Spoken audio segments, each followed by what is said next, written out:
Welcome. I'm doing a video tutorial on the In the Hoop Mittens by Snuggle Puppy applique. So first I'm starting with tearaway stabilizer, and I'm going to stitch the first color stop, which is a placement stitch.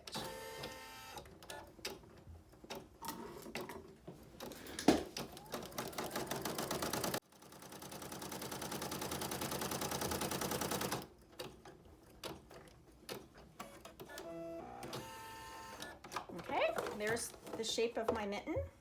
And then I have two pieces of fleece, right sides together. At least I think they're right sides together. The direction of stretch is going to be the width of the mitten, so the short direction. I'm going to lay this down. Now, when you start making a lot of these, you will get better about cutting the fabric, you know, to waste less, basically to just waste less fabric. Although if you're like me, your fleece multiplies. Okay, now is going to stitch the thumb.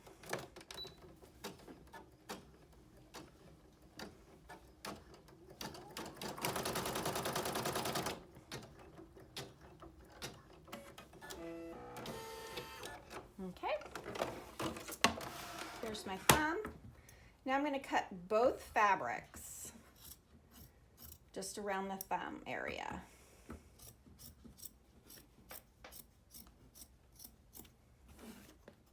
Kind of like how you would a applique, only maybe not quite so close. And then where the stitches stop here, I'm going to cut straight across. Make sure you can see that. All right. So now the next step would be to peel up the thumb. And I don't have fingernails, so it's a little bit challenging. Okay.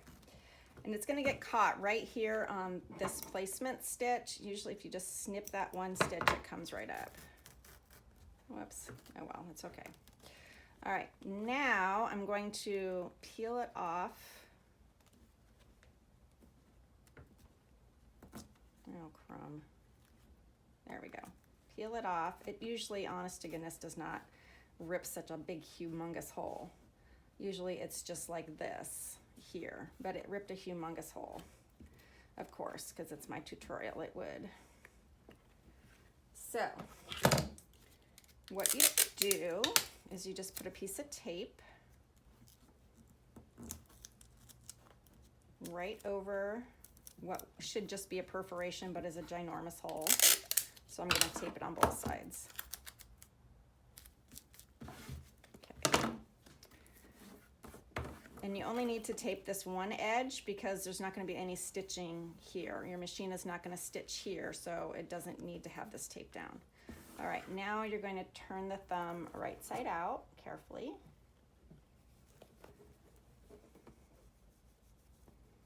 And flip this down. I'm going to angle my thumb a little bit towards the palm of the mitten. The next step is going to sew a buttonhole, and it would be like on the inside wrist, and that's so if I want to add an elastic cuff, I have a place to insert the elastic. If you do not plan on doing an elastic cuff, you can skip this part.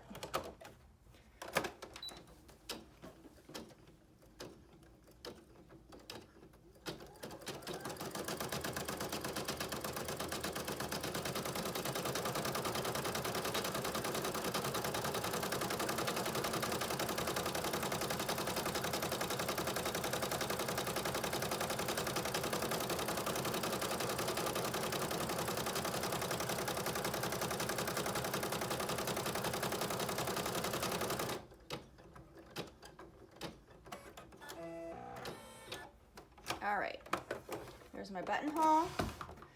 Now it's time to place the back. This is going to be the back of the mitten.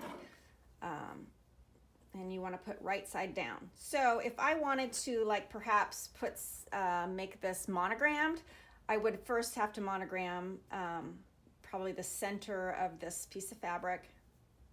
Then anyway, so right side's down. Make sure that you're covering the outline of the mitten, which I am. Make sure that the thumb is not going to get caught. You want it kind of angled a little bit towards the palm of the hand.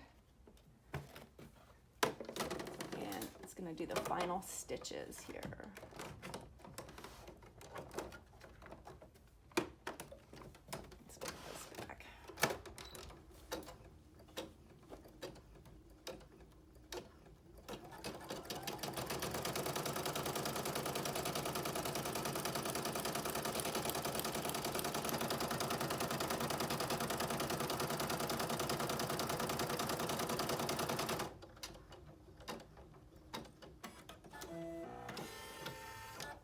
Okay, and then I can remove it from the hoop. There we go. Remove all the stabilizer. See that even though there's a big hole, the tape was just fine. Usually it's just a perforation, it's not a hole. Now I'm going to take my pinking shears and cut out all around the mitten. Careful not to cut the stitches.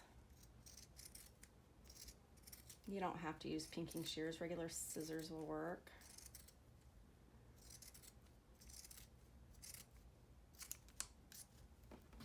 And then I'm going to cut straight across the top or the cuff of it.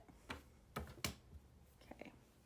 Now the next step would be to cut open this buttonhole with a stitch ripper. And I've made it just big enough to insert 1/4 inch elastic.